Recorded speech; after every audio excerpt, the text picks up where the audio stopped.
QSALN M ayat 128 menggambarkan satu adegan kosmik yang menggugah. Allah menghimpun jin dan manusia, lalu berfirman kurang lebih, "Wahai golongan jin, kalian telah banyak menyesatkan manusia," dan manusia yang terlibat mengakui bahwa mereka saling menikmati satu sama lain, hingga datang ajal yang ditetapkan. Ayat ini sering dibaca sebagai kisah akhirat. Tasawuf membacanya sebagai cermin batin yang sedang bekerja setiap hari. Dalam tadabur kalbu, jin tidak semata makhluk gaib di luar sana. Ia adalah daya laten, bisikan halus, impuls halus yang tak kasat mata keinginan, khayal, ambisi, ketakutan yang menyusup ke kesadaran manusia. Manusia adalah aspek sadar, rasional, yang seharusnya memimpin. Masalah muncul ketika yang halus, tapi liar itu justru menjadi pengendali. Ayat ini sedang memperlihatkan dialog batin antara kesadaran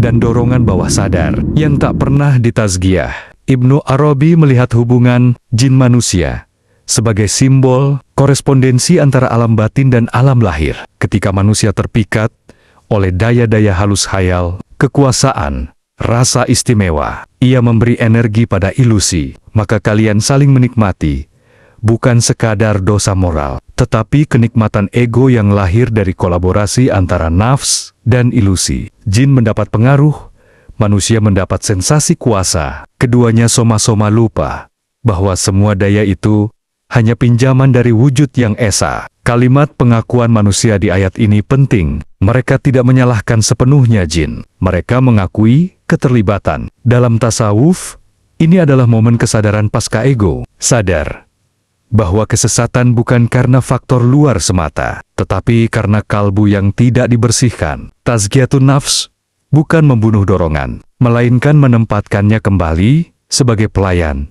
bukan tuan. Al-Halaj membaca ayat ini dengan nada tragis, sekaligus jujur. Baginya, selama masih ada aku yang ingin menikmati kuasa, pengalaman spiritual, bahkan rasa dekat dengan Tuhan, di situlah jebakan halus bekerja. Jin dalam makna batin adalah rasa memiliki pengalaman rohani. Ketika seseorang berkata, "Aku sudah sampai," disitulah ia sebenarnya sedang berhenti. Maka tempat kalian adalah neraka.